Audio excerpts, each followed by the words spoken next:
রক্তের বাঁধন নীরবে দাঁড় করিয়ে দিয়েছে দেশের রাজনীতির গুরুত্বপূর্ণ ব্যক্তি তারেক রহমানকে।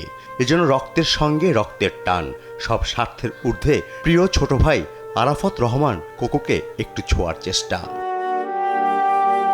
2015 সালের 24 জানুয়ারি আরাফাত রহমান কোকো মারা যান। সে সময় বড় ভাই তারেক রহমান দেশে এসে ভাইয়ের শেষ যাত্রায় অংশ নিতে না পারার ব্যথা যেন কুরে কুরে খাচ্ছে তারেক রহমানকে। তার বহিঃপ্রকাশ দেখা যায় বনানী কবরস্থানে ছোট ভাই আরাফাত রহমান কোকোর কবরের পাশে। নতুন রিন গভীর থেকে পরিষ্কার করে কাপড়কে রাখে নতুনের মতো উজ্জ্বল। নতুন রিন অ্যাডভান্সড পাউডার।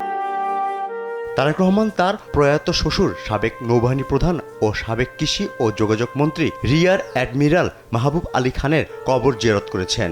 এ সময় তিনি মরহুমের রুহের মাগফিরাত কামনায় দোয়া করেন।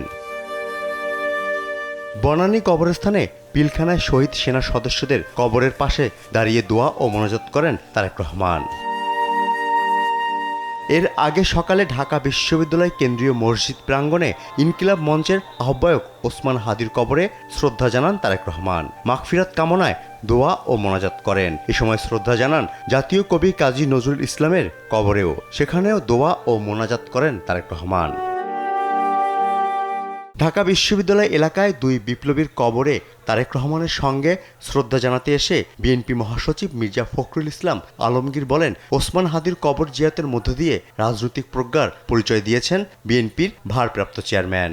জটিল রাজনৈতিক পরিস্থিতির মধ্যে যারা তারেক রহমান সাহেবের আগমন বাংলাদেশে এটাকে অনেক সমীকরণগুলোকে সহজ করে দিয়েছে এবং আজকে বাংলাদেশি জাতীয়তাবাদের যে রাজনীতি, সেই রাজনীতির দর্শনকে সামনে চলে এসেছে।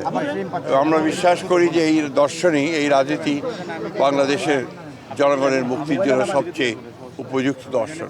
এর আগে গতকাল শুক্রবার দীর্ঘ 19 বছর পর বিএনপির প্রতিষ্ঠাতা ও বহুদলীয় গণতন্ত্রের প্রবক্তক এবং তার বাবা শহীদ রাষ্ট্রপতি জিয়াউর রহমানের কবর জিয়ারত করেছেন তারেক রহমান। ফররুখ বাবু, দেশ টিভি, ঢাকা।